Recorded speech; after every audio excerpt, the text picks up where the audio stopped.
It's been quite the year, hasn't it? We'll look back on the year 2023 for the Anaheim Ducks. Do we have to? And also some New Year's resolutions the Ducks should probably make on this edition of Locked On Anaheim Ducks. You're Locked On Ducks, your daily podcast on the Anaheim Ducks, part of the Locked On Podcast Network, your team every day.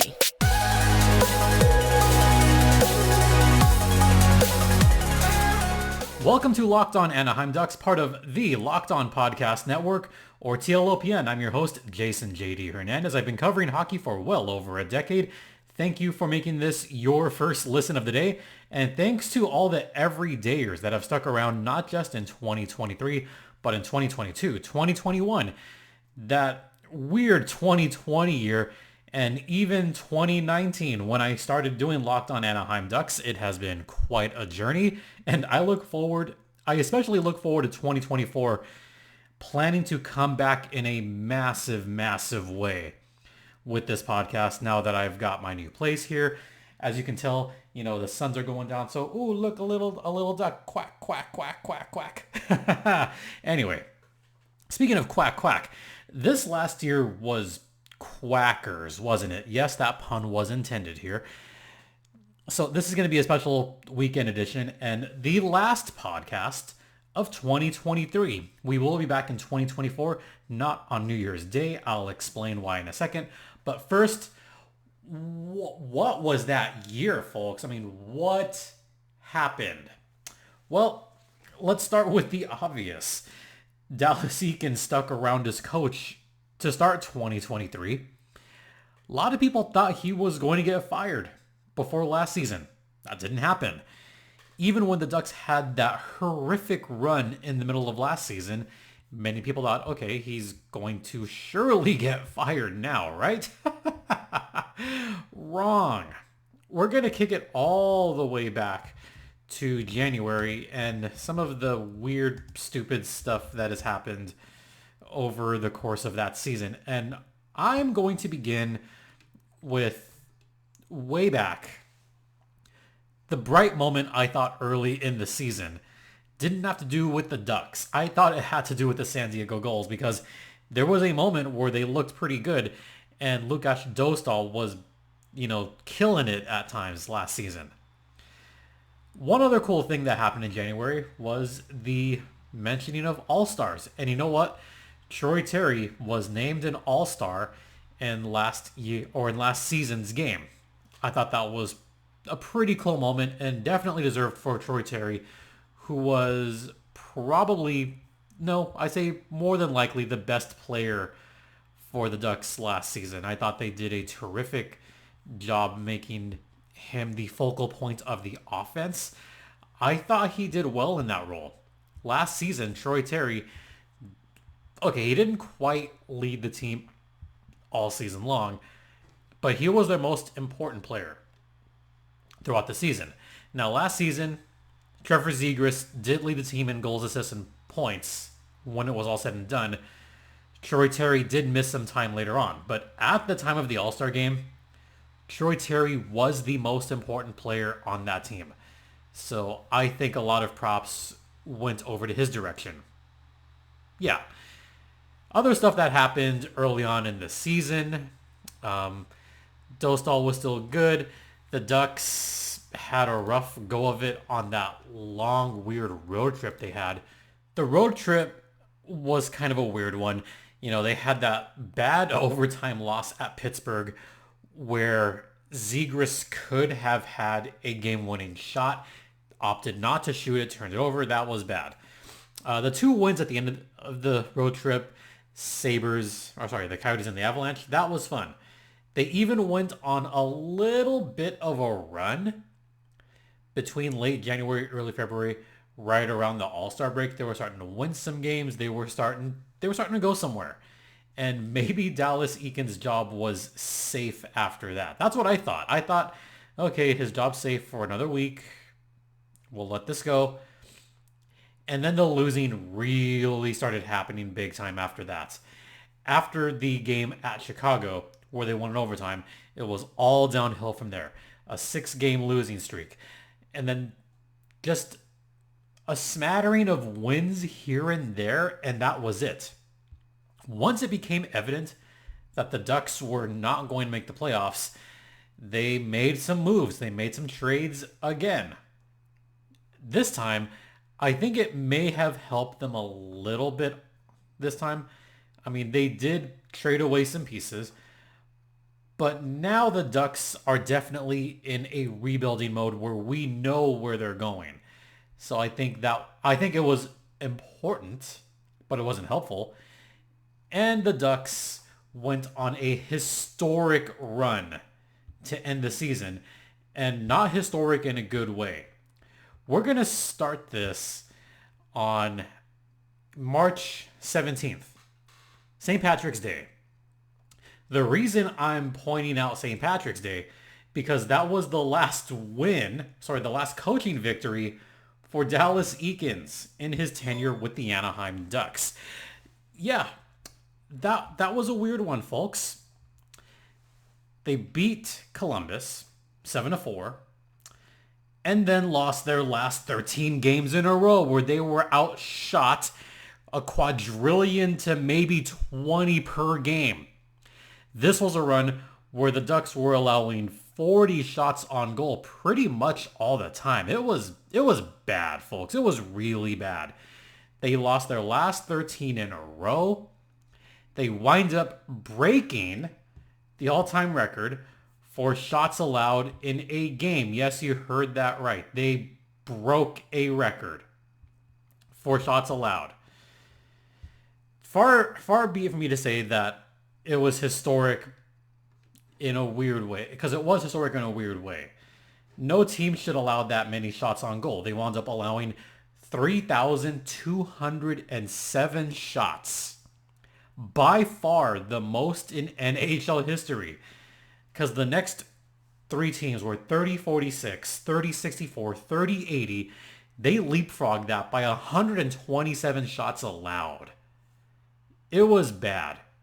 I felt bad for John Gibson. I felt especially bad for Logix Dostal when he did play. It was just this sense of dread. However, it took the Ducks 13 consecutive losses to secure the worst record in the NHL. Now, this is important because it guaranteed them a top 3 spot in last year's NHL draft. Fast forward from April, from the end of the season into May, and we enter the draft lottery. And what happened there? Chicago Blackhawks. The Chicago Blackhawks wound up winning the NHL draft lottery and getting the first overall pick. And with that second pick the Ducks wound up getting, they did not get Fantilli. They got Leo Carlsson. Now, I wasn't all too upset when they got Leo Carlsson. I know a lot of Ducks fans are still upset about that. And I get it. I get the complaints wholeheartedly. But to say that Leo Carlsson has not been good would be a disservice to Leo Carlsson. Look, Carlsson's been great this season. Before the injury, of course. Leo Carlsson was kind of starting to get on a tear. And that's where it ends. Leo Carlsson, right now, 15 points in 23 games. And the Ducks were going to bring him up a little bit lightly, but now he's out for the next month. So he will likely be out until the All-Star break. But what else can I say about this year? The draft happened. Rookie camp happened. That was pretty fun, watching rookie camp, seeing everybody develop. Ducks prospects looked really good this summer. So that's a positive. Preseason was a positive. They were winning a bunch of games this preseason. And this is where I'll get a little bit personal here. The Ducks had a preseason game at Coachella Valley. They had a preseason game at Acrisure Arena, where yours truly was the public address announcer for that game. And getting to watch Troy Terry up close. Oh, sorry, check that. Getting to watch Troy Terry tie the game with under a minute left right in front of me. And seeing the celebration for Troy Terry just a few feet away, that was really cool. That was a cool moment for me personally. and then Robert Haig winning the game for the Anaheim Ducks just a few seconds later. The whole barn erupted. I let it all out. That's still one of the most fun games that I've ever worked. Getting the opportunity to say Anaheim Ducks goal. Shout out Phil Hewlett there, by the way. Phil Hewlett, the original, the OG announcer for the Anaheim Ducks. He's been there for a number of years. So nothing but respect for Phil Hewlett there. Love the guy. But still getting to do that was really cool. And I enjoyed it very, very much. So that's kind of a look back on the last 12 months. Oh yeah, and the Ducks had a bit of a streak to start this season. That was very good. Getting to see the development of a lot of young players. Getting to see the development of Tristan Luneau. Getting to see the development of Pavel Mintyukov. The development of Leo Carlsson. The development of Jackson Lacombe. The development of Mason McTavish. All those young guys getting some quality minutes, finally getting the playing time that they deserve. And I will say this for the second to last time this calendar year. Let the kids play. All right, we're going to head into the intermission, and I'll talk about some resolutions that the Ducks... Oh yeah, one more thing this year that I have to mention. Greg Cronin. That's all I got to say. Greg Cronin, new coach. Dallas Eakins era is over. Probably the most important thing that happened in 2023. All right. I have a little post-it note here. I have my little notes here. I have my post-it note. And on there it says, Eakins gone. Yeah. Should have mentioned that first. Now we'll head into the break. And I'll talk about some resolutions that the Ducks need to make for 2024. We'll get to that on the other side. Now, a brief word from Sleeper. Now, folks, it is about the halfway point in the season, Ducks fans. Regardless of where the Ducks are in the standings, which is close to last, I gotta remind you that you could win big by playing daily fantasy hockey on Sleeper, the official daily fantasy app of the Locked On NHL Network. Sleeper is our number one choice for daily fantasy sports, and especially hockey. Because with Sleeper, you could win 100 times your cash in daily fantasy hockey contests. You could win 100 times also on the NBA. Maybe the Pistons will win a game. Maybe. The NFL. College football. It's bowl season, baby. We're going bowling. But for the NHL, all you got to do is pick whether guys like Kucherov, McKinnon, McDavid will record more or less than their sleeper projections for things like goals, assists, plus minus. Maybe Lukas Dostal will get a number of saves. To win 100 times bet on Sleeper, predict the outcome of 8 player stats correctly, and you'll win 100 times your bet. So use promo code LOCKEDONNHL, and you'll get up to a $100 match on your first deposit. Terms and conditions apply. That's code LOCKEDONNHL. See Sleeper's terms of use for details and locational availability. Yeah. We're also brought to you by Logix Federal Credit Union. Now, on the show you get a lot of in-depth analysis and hot takes, right? Well, let me give you my hottest take of the day. Well, my hottest take of the day is that the best lineup in the LA and surrounding area right now is the lineup of auto loans at Logix. They start off on the first line with my favorites, the proven and dependable new and used vehicle loans.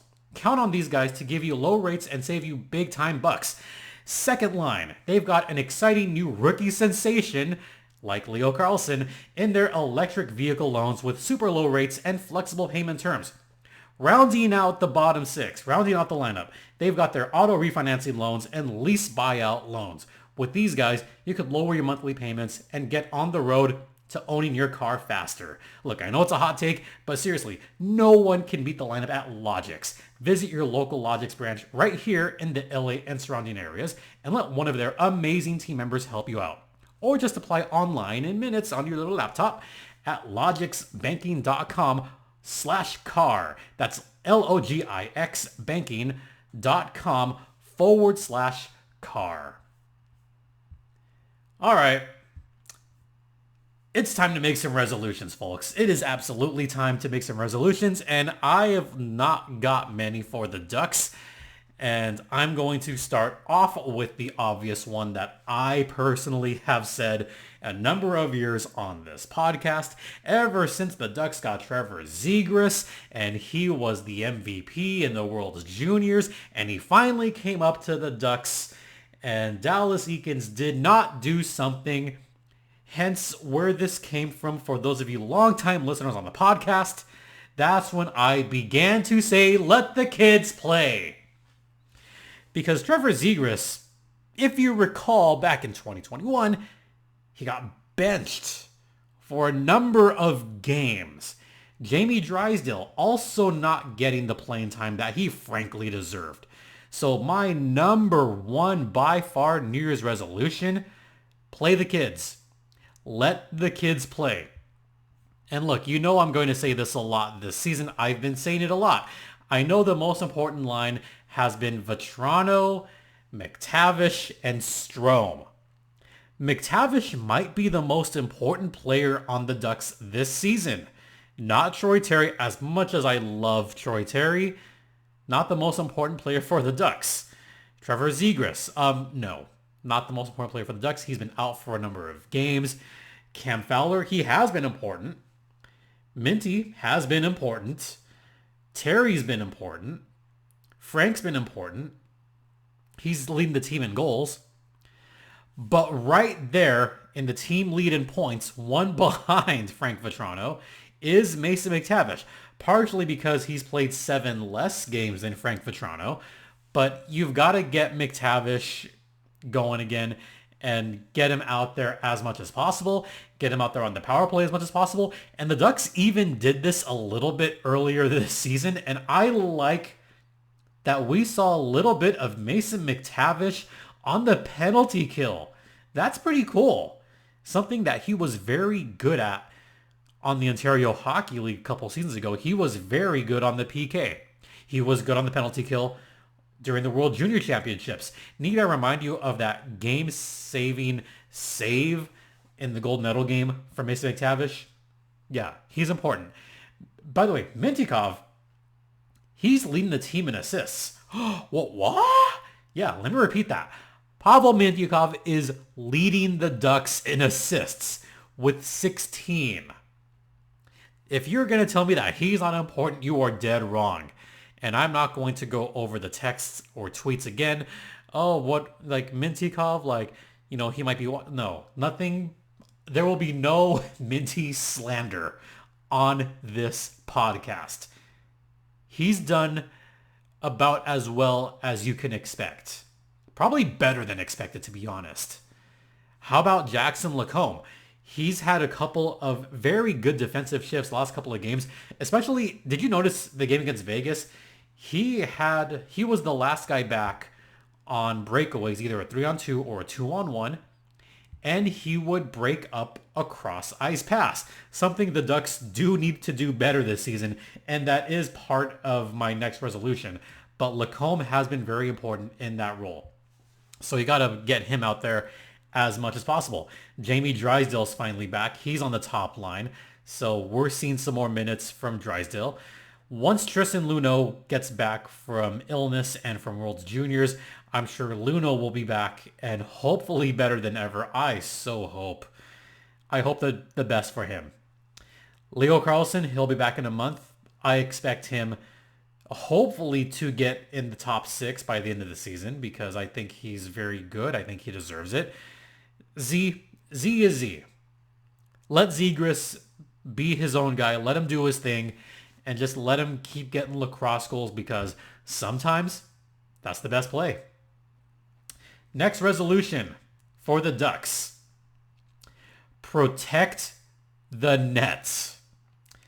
As I mentioned, last season, the Ducks broke the record for most shots allowed in a season with over 3,200. They averaged 39 shots against per game. That is not going to cut it at all. So the Ducks need to do a better job protecting the net, get some better blocking. And this goes into the defensive portion of this, which I've written down. defend better against breakaways, which they are starting to do. So maybe they will continue that and try to make that a good point of their resolution. Look, it's not just been me, but it's been other people that have criticized the Ducks for allowing other teams to get on breakaways multiple times. And you know it's not good. So that's been an issue for the Ducks.